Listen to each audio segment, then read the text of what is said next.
Hello guys, welcome back to my channel. இந்த வீடியோவில் honeycomb stitch எப்படி போடணும் அப்படிங்கிறத பார்க்கலாம். அதுக்கு முன்னாடி நம்ம சேனலை இப்போ தான் புதுசாக பார்க்குறீங்க அப்படின்னா சேனலை சப்ஸ்கிரைப் பண்ணிட்டு வந்துடுங்க. மறக்காமல் பக்கத்தில் இருக்க பெல் பட்டனை கிளிக் பண்ணி ஆல் கொடுங்க. நம்ம பார்க்க போகிற ஸ்டிச்சஸ் இப்படி தான் வரும் உங்களுக்கு. ஸோ ஃபஸ்ட்டு வந்து இந்த மாதிரி ஒரு ட்ரையாங்கிள், ரெக்டாங்கிள் எந்த ஷேப்பாக இருந்தாலும் நீங்கள் ஃபஸ்ட்டு ட்ரா பண்ணி எடுத்துக்கோங்க.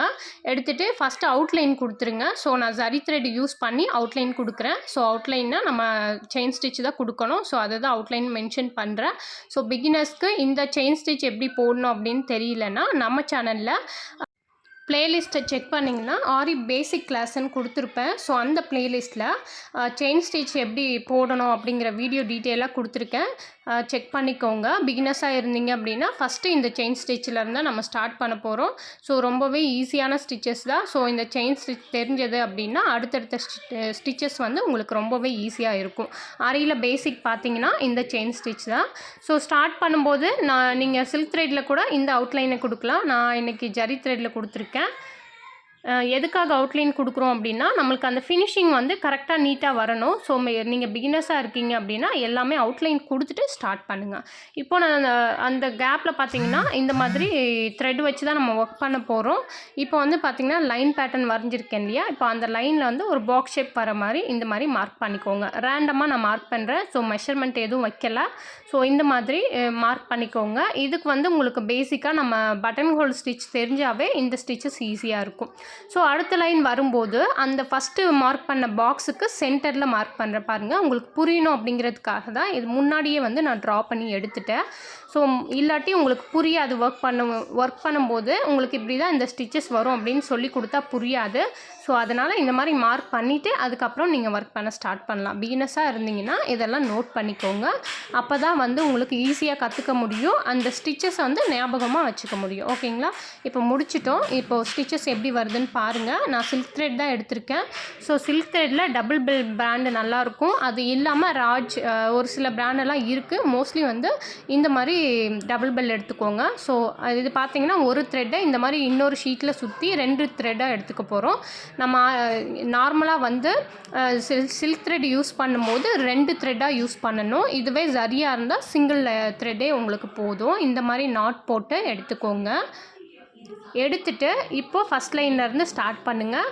இப்போது அந்த செயின் ஸ்டிச் போட்டிருக்கோம் இல்லையா, அதுக்கு உள் பக்கமாக ஒரு ஸ்டிச் போட்டு இப்போ செயின் ஸ்டிச்சுக்குள்ளேயே அந்த செயின் போட்டிருக்கோம் இல்லையா கோல்டன் கலரு, அந்த செயினுக்கு உள்ளேயே வந்து இன்னொரு ஸ்டிச் போட்டு இப்போ ரிவர்ஸில் இழுத்துட்டு வரும். ஓகேங்களா? இப்போ கொண்டு வந்து நம்ம அந்த மார்க் பண்ணியிருக்கோம் இல்லையா, இப்போ அந்த லைனுக்கு மேலேயே வரப்போகுது.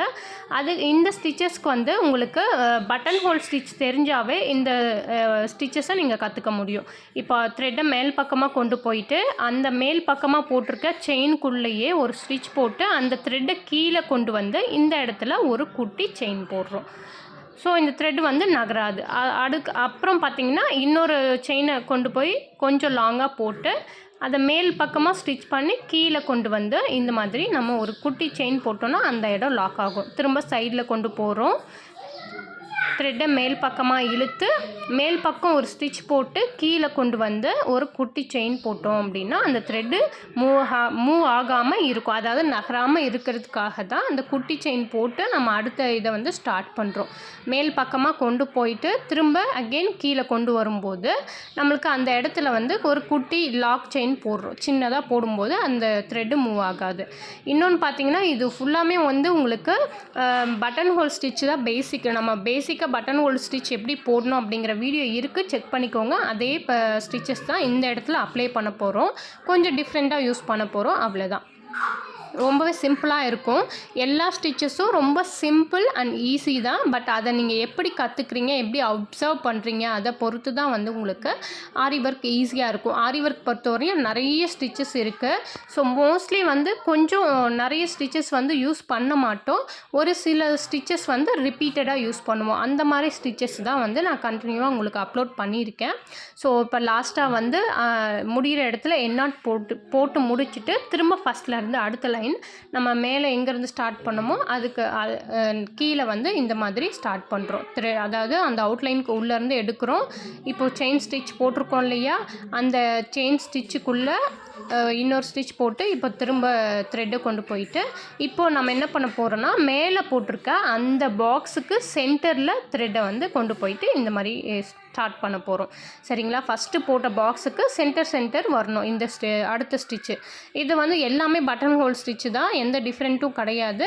ஸோ அடுத்த லைனை ஸ்டார்ட் பண்ணும்போது ஸ்ட்ரைட்டாக அதுக்கு நேராக வராமல் அந்த பாக்ஸோட சென்டரில் ஸ்டிச்சஸ் வந்து ஸ்டார்ட் பண்ண போகிறோம். ஸோ அதுக்காக தான் நான் முன்னாடியே பென்சிலில் வந்து உங்களுக்கு ட்ரா பண்ணி காட்டியிருந்தேன்.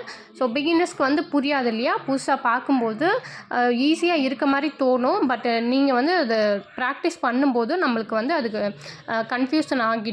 ஸோ அதுக்காக நீங்கள் கவனமாக இந்த மாதிரி மார்க் பண்ணி வச்சுக்கிட்டு அதுக்கப்புறம் ப்ராக்டிஸ் பண்ணிங்கன்னா உங்களுக்கு பழக எல்லாமே வந்து உங்களுக்கு மெமரியாக இருக்கணும். ஸோ ஆரி ஒர்க் பொறுத்தவரையிலையும் இந்த ஸ்டிச்சஸ் இப்படி தான் வரணும் அப்படிங்கிறது உங்களுக்கு நல்லா தெரிஞ்சிருக்கணும்.